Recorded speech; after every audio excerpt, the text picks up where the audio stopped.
but it's time to let it go. It'd be easier for me if I turn away to flee. Oh. Hey guys, happy Saturday. I'm humanizing myself. I'm becoming human with my coffee. I got my Four Sigmatic order in the mail last night. I got some more mushroom coffee. I haven't had it in a while and it's so good. I do the ground coffee in my French press. So yeah, that's what I'm sipping on this morning. I was doing a little bit of reading and like catching up on some clinical notes this morning that I don't like to get behind on because that's never a good thing. But yeah, I don't know what I'm gonna do today. Oh, speaking of catching up on clinical whatnot, I was doing some reading, as I often enjoy doing Saturday mornings. And you guys, there's a new acne medication that's in clinical trials that's kind of exciting. It's called clascoterone, and what it is a cream that inhibits the androgen receptors in the skin. And if you'll recall from many of my acne videos, a key part of acne is the fact that the androgens that we all have circulating around in our blood, they bind to receptors on the oil gland and cause increased oil production. And that sebum or oil is broken down by P. acnes or Cutibacterium acnes. That's that's a big part of acne pathogenesis, especially for hormonal acne in women, but also plays a key role in acne in young men as well. So yeah, systemic medications that target that include things like spironolactone and oral birth control pills, but only women can take those. They work by blocking androgens, but men can't take those for their acne. Not only that, women can't take, obviously, birth control while they're pregnant or spironolactone while they're pregnant. So anyways, there's been interest in a topical that could be used to treat both male and female acne. And there is one coming out, and it's going through clinical studies, and it's looking really, really promising. And the patients in the studies are showing good improvements with it. There's even one small study, actually, that suggests it might be superior to trednoin. But that's very preliminary. Whether or not that's going to be true or not, well, only time will tell.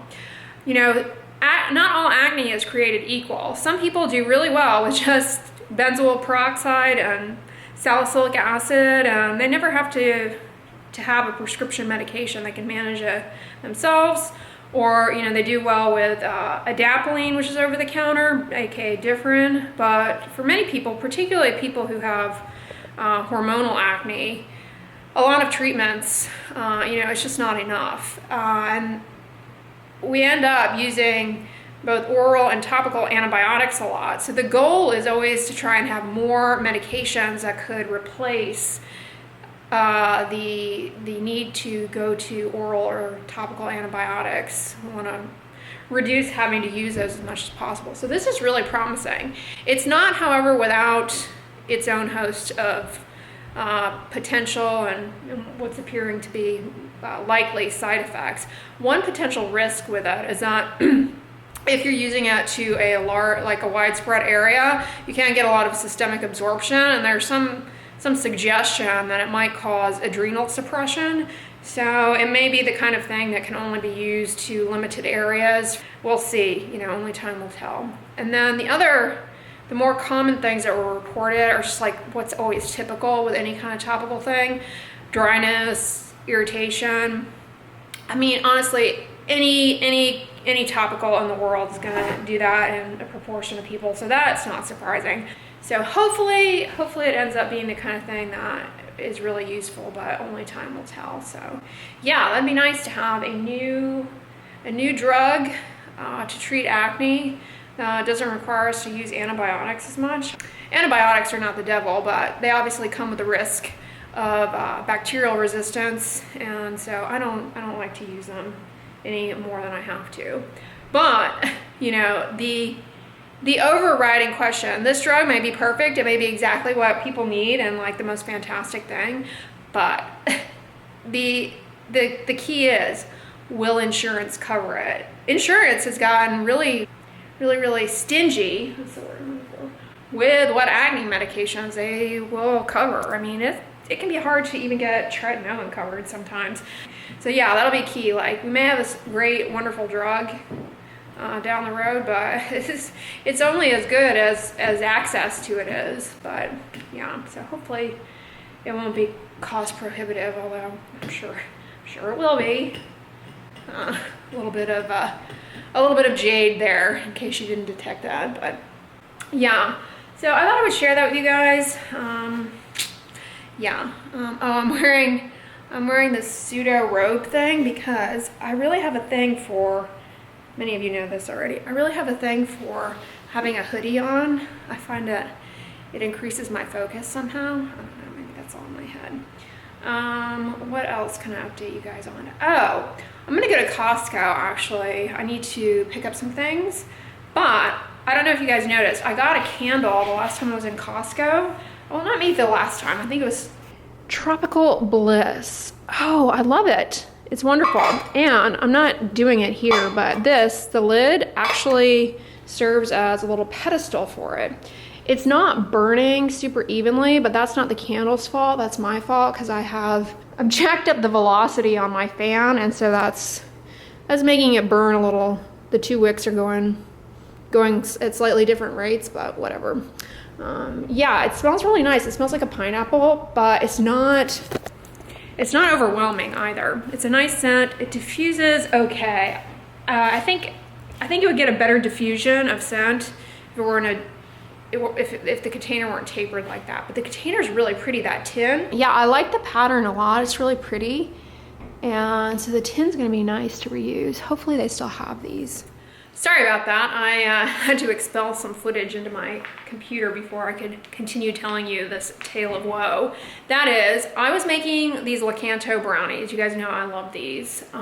They are just like tapioca fiber, rice flour, and whatever. Yeah, so I was making these in a Pyrex, and I went to put them into the oven to bake. Had a slip of the hand. I don't think I had a good grasp on the Pyrex because I was holding it with the oven mitts, which make no sense because obviously the Pyrex wasn't hot, but you know, logic is not always executed under my hands. Anyways, I slipped, dropped the Pyrex on the floor, shattered. Oh my goodness. The worst thing to have to clean up, because not only do you have brownie batter all over the floor, but you have brownie batter and massive shards of glass. You know, I've dropped things on here on the floor, like mason jars shattered on the floor numerous times, and that's always a pain in and of itself to clean up. Like, I have to get the broom, and I store my broom out in the outdoor like storage shed closet thing that I have. Anyways, yeah, it's always a big pain in the butt. It always happens like when I don't have a lot of time, or I need to like finish something. It always happens when I don't have the time to deal with it. Anyways, this was worse because I couldn't sweep up the glass because the broom would have to go through the wet, goopy brownie batter.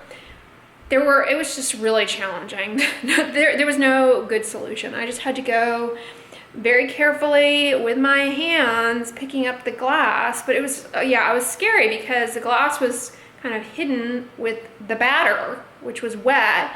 And then of course the way the Pyrex cracked, the batter seeped underneath the shards of like the big pieces of glass and kind of created a suction on the floor, making it difficult to pick up. Oh, it was a pain in the rear end.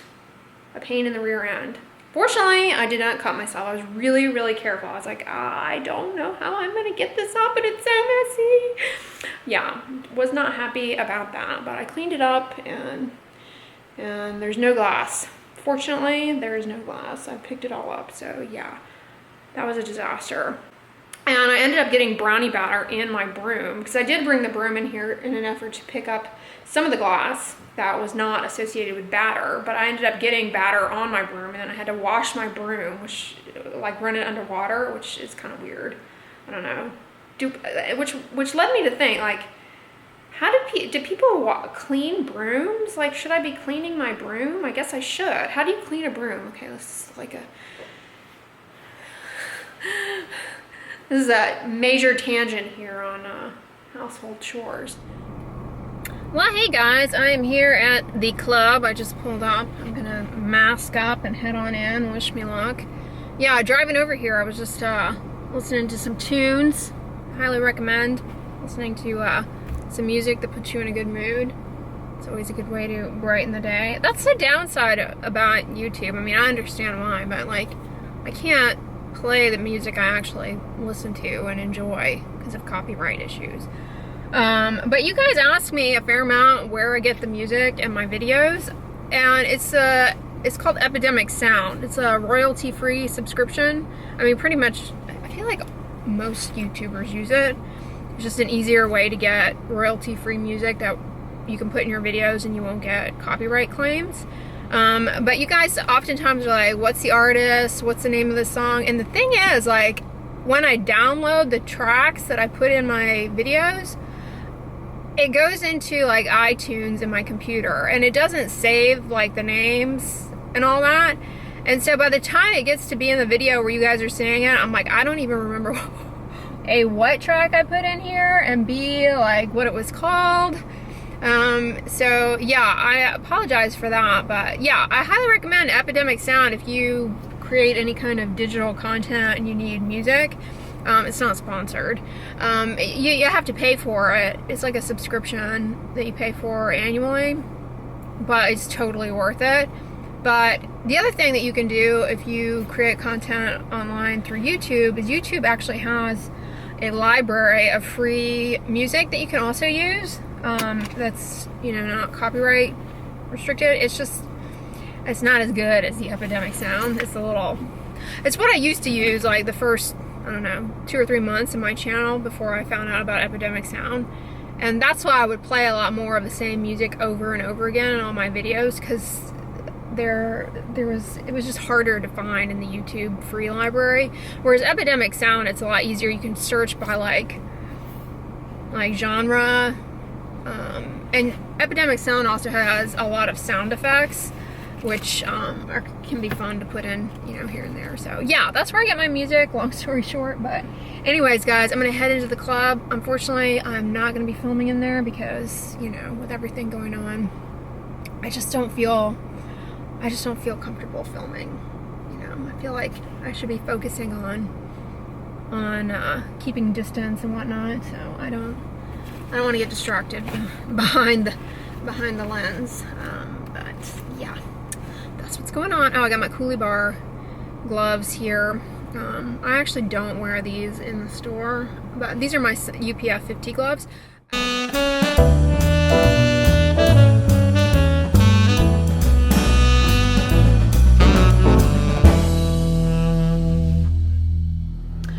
So I wanted a sweatshirt, and they never have women's sweatshirts, or they haven't in a while, or at least ones that aren't hideous. So I danced over to the men's section and I got this Champion sweatshirt. It's a men's large.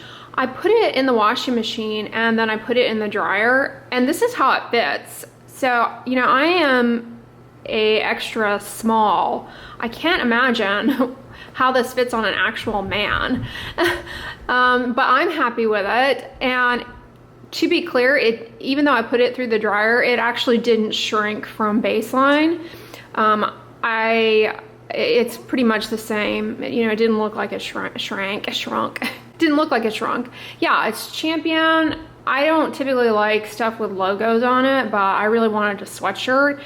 And it's nice, and it's not super soft on the inside, but it's not picky or anything. So yeah, I thought that was a pretty good deal. I want to say it was like 12 bucks, which is about what I wanted to spend. I just wanted a sweatshirt to put on while I'm in the house, basically.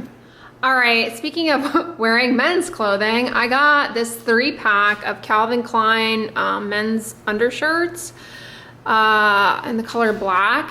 And they kind of make a nice little shirt dress, sleep dress. They're really comfortable. They're not as silky smooth as I thought they were gonna be, but they are a nice fabric. And this came in a 3-pack for $18.99. So I don't know. I'm always curious as to how some of the men's clothing might fit. This kind of gives you a good idea. I imagine this is going to shrink. I didn't wash these because they were sealed, and so I didn't bother to wash them. But yeah, this was not a bad deal. Instead of buying pajamas, I mean, men's undershirts are really comfortable to wear. So yeah. All right, you guys know how much I adore the 32 Degree brand of clothing that you can get at Costco. It lasts forever, really good quality, feels amazing.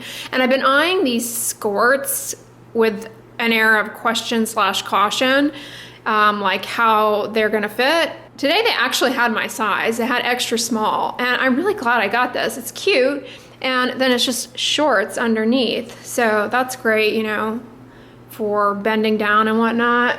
It gives good coverage. You could run in these. Yeah, that's gonna be great for the summer. Do they have pockets? Yeah, pockets, perfect. So I got one in black and then I got one in green. I'll show you guys. So here's the green one. I don't know if you can appreciate it. It's like a very deep green, but I was gonna show you guys the back. I also really like the back of these. They kind of have a nice little taper to them. Yeah, the 32 Degree skirts were the 32 Degree skirts, as they're called, were $12.99. And then I also got these cute little slides that are by the brand Izod. They're really comfortable. You know me, I do not tolerate cheap quality shooting. I tried to hybridize clothing and shoe into shooting. Yeah, I refuse to wear cheap shoes. These are nice quality. They fit well and are really comfortable. And these were $14.99. Ignore my bare toenails there. All right, and then I got this little lavender, I don't know if you can appreciate the color, this little lavender linen hoodie. It's really comfy and nice and light and airy for when it gets steamy, which it already is. And I also got these linen shorts that are really cute. They have a little festive drawstring, and they too have pockets. The pattern is pretty. I like the pattern too. It just kind of gives a beachy look. Yeah, these were $9.99, and I think this was $9.99 as well. Yeah, both just shy of $10. I got another pair of these linen shorts that I just tried on, but in different colors, kind of the seafoam green, pink, kind of the seafoam green and pink. They're really comfortable.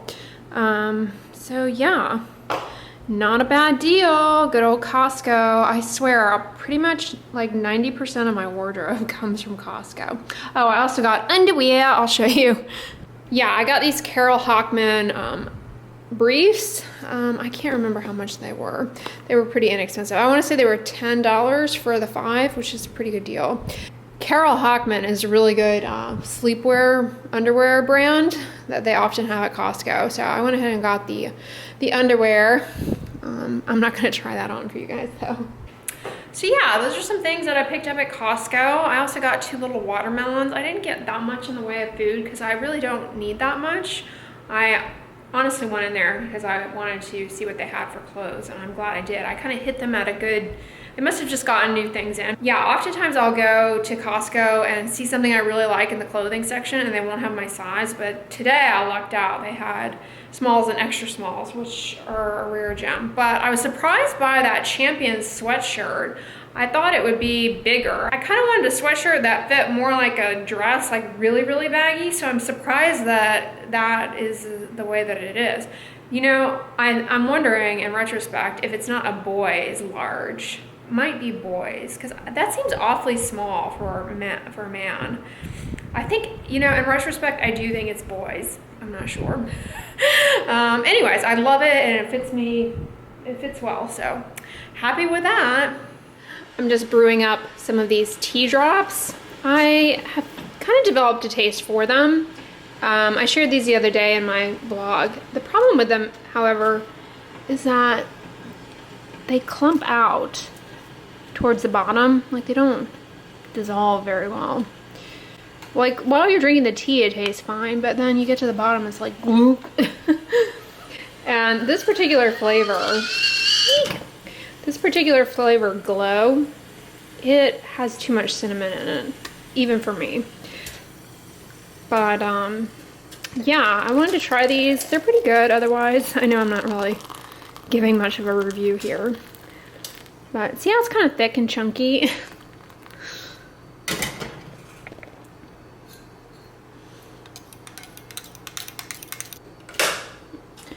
But to sweeten it, I just like to put a few drops of the Sweet Leaf Vanilla Cream Stevia drops. I love these. I can't live without these Sweet Leaf drops. Vanilla cream is one of my favorite flavors. I also love the coconut and the chocolate. Lemon, however, I have here, is a little too fakey quakey. I was thinking that would be, I should actually use that up in the tea because it goes better with tea than other things. The vanilla is more versatile, but anyways. Yeah, the lemon flavor is not the best. Hibiscus rose hip cherry cinnamon tea, I don't know. Maybe overkill, but yeah. Got my Totoro mug going. Well, hey guys, I took a shower and I'm gonna go to bed. Actually, I'm gonna read my book. It's getting good. I enjoy these Kristen Hanna books. Homefront. It's just nice escape reading if you are inclined to escape. Yeah, it's perfect to read before you go to bed because it's not stressful. It's entertaining. It's just escape reading and it helps you go to sleep. Here with my flashlight. Yeah, I turn off the lights and then I read with a flashlight. That's my little nighttime sleep ritual. It helps. I didn't see any new books at Costco though that looked promising. There was one, I forget what it was called. You know what, I forgot. I was going to do my CO neck patch tonight. I really think that's making a difference. I feel like the skin on my neck is a lot smoother. But I forgot to put it on. Oh well. They're really comfortable to sleep in. So yeah, I'll have to remember to put that on tomorrow night. Remind me. Put your CO patch on. Hopefully I'll remember. You know, they opened up our gym here at the apartment. It's only open for restricted hours, I think from 9 a.m. to 6 p.m. And I mean, there were never that many people in there, but there was always at least 2 or 3 whenever I would go to the gym in the past. But now it's reopened. I don't know how I feel about going, and it's outside of the window of time when I normally work out. I like to work out around 7 and early in the morning, so like I'm already 9 a.m. is too late. But yeah, I don't feel inclined to go. I pretty much have everything I need here in my apartment with the treadmill, the weights, the yoga mat, and the rebounder. And then of course I can always go run outside, but it's getting too hot for that. Yeah, I'm not inclined to go in the gym, even though they opened it. They also reopened the pools. I don't know how I feel about that. I won't be going swimming. I haven't gone swimming in a pool in a while.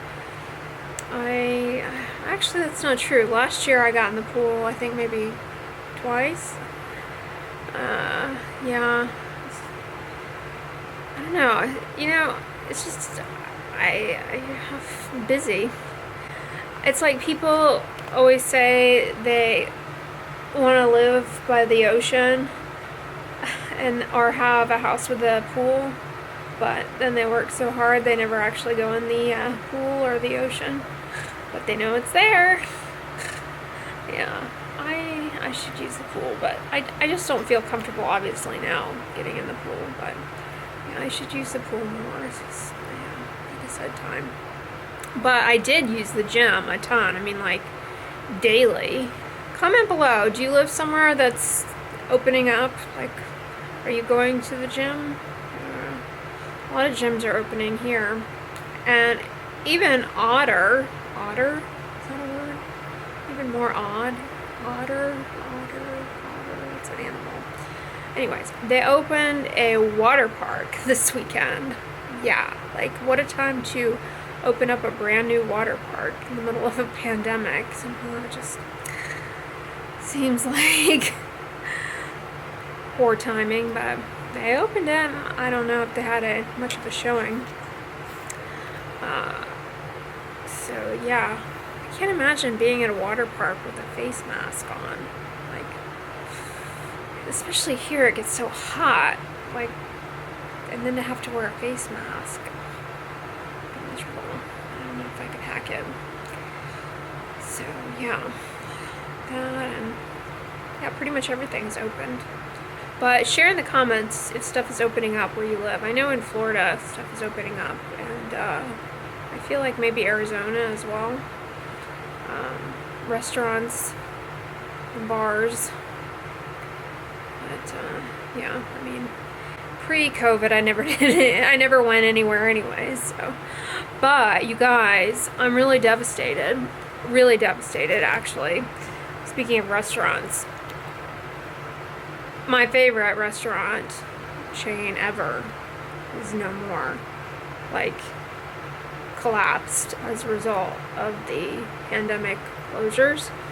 Completely went out of business nationwide, and that is Sweet Tomatoes. I am heartbroken. I love that place so much. I mean, I know it sounds silly, like there's so many, I mean, like that's small change in comparison to, you know, people's lives and whatnot. I'm not saying it's not, but it is sad. One thing about Sweet Tomatoes that is like an urban legend, although I've actually seen people do this, and I kind of wanted to do it, but was always too embarrassed, and like I completely lost, like missed my chance. Do you guys who would go to Sweet Tomatoes reminisce with me? You know how when you would walk in, they would have the types of lettuce in big bowls as like the beginning of the salad bar line. So you get your lettuce first, or spinach, or whatever, and then they'd have some pre-mixed salads too with like dressings on them. You know those big metal bowls that they have, that they hold the like lettuce in? Do you ever notice how they have a bunch of them stacked so that the salad bar attendant can come and swap out the salad, and, you know, they just kind of put bowls there to kind of keep flux going? Apparently, and I have actually seen people doing this, you could take one of those massive bowls and use it as your plate and go through the salad bar line with it. And it sounds excessive, but if you think about it, like most people go through the salad bar line, like go back and get seconds and thirds and whatnot.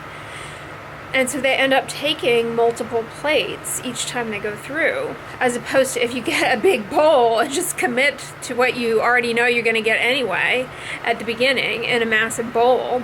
It ends up using less, you know, fewer dishes, less washing of the dishes and whatnot. Yeah, I thought that was interesting that they would do that. And I always wanted to do it, but I was too embarrassed. Like I was afraid I was going to get caught or something and like yelled at or reprimanded.